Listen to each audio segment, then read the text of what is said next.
وہ کون سی ضروریات ہیں جو بچوں کو بچپن میں درکار ہوتی ہیں؟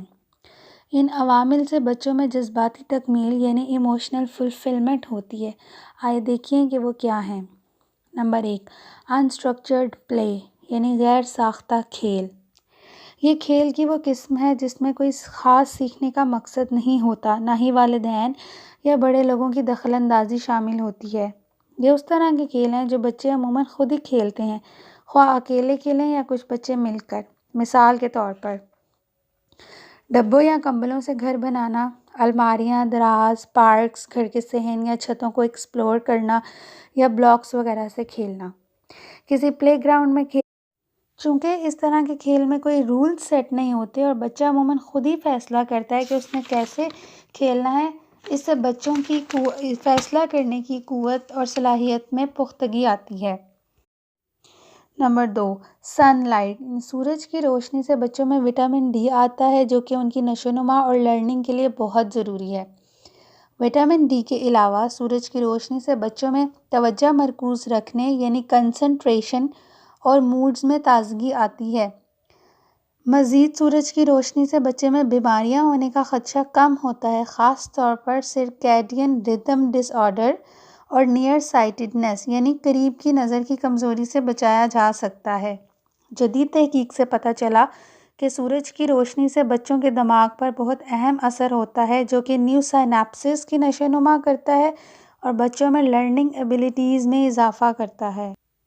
نمبر 3، نیچر میں بچوں کو بے پناہ مواقع ملتے ہیں جن میں وہ بہت کچھ ڈسکور کرتے ہیں اور ان میں تخلیقی صلاحیتیں اجاگر ہوتی ہیں اور مسائل کے حل تلاش کرنا سیکھ پاتے ہیں، یعنی پرابلم سالونگ سکلز۔ قدرت کے قریب ہو کر بچوں کو خود سے کچھ کر کے سیکھنے کا موقع ملتا ہے۔ وہ سوال کرتے ہیں اور ایک ہائپوتھیسس بناتے ہیں، اس طرح سے ایک متجسس دماغ پروان چڑھتا ہے۔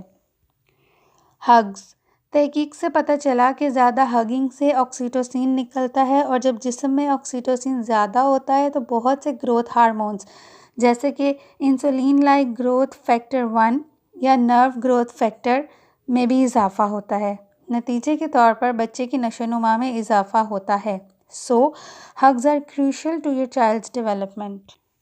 فریڈم ٹو ایکسپلور اپنی سپرویژن میں بچوں کو ایکسپلور کرنے کی آزادی دینا بچوں کی نشو و نما میں بہت اہم کردار ادا کرتا ہے۔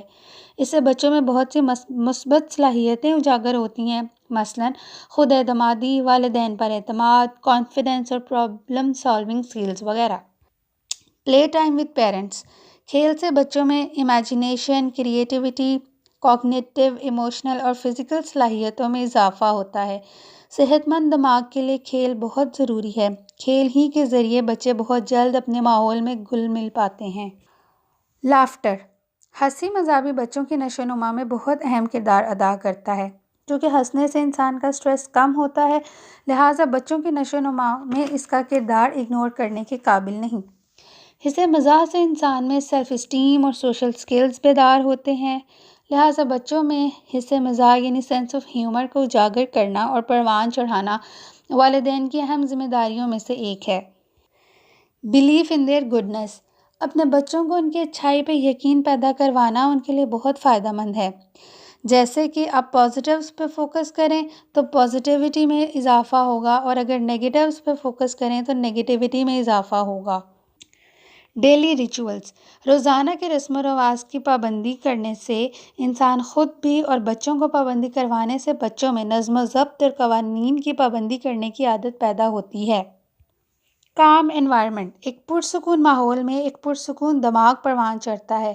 اگر والدین بچوں کے سامنے لڑنے جھگڑنے کی بجائے ایک دوسرے کی عزت اور ایک دوسرے کا احترام کریں گے تو اس سے نہ صرف یہ کہ بچے ایک دوسرے کی عزت کرنا سیکھیں گے بلکہ ایک پرسکون ماحول بنے گا جو کہ بچوں اور بڑوں سب کے نشو و نما کے لیے بہت ضروری اور اہم کردار ادا کرے گا۔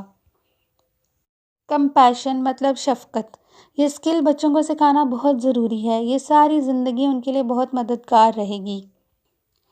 A shoulder to cry on بچوں کو یہ احساس دلانا کہ اگر وہ گر جائیں گے تو ان کو سنبھالنے کے لیے ان کے والدین موجود ہیں تو وہ اپنی نشو و نما کی ساری سٹیجز کو اچھے طریقے سے پورا کر پائیں گے۔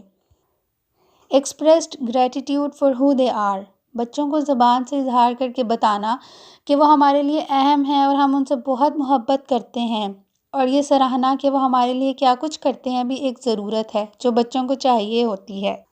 والدین حتی الامکان کوشش کرتے ہیں کہ وہ اپنی اولاد کی تربیت اچھے طریقے سے کر سکیں۔ امید ہے کہ یہ ویڈیو والدین کے اس سفر میں معاون ثابت ہوگی۔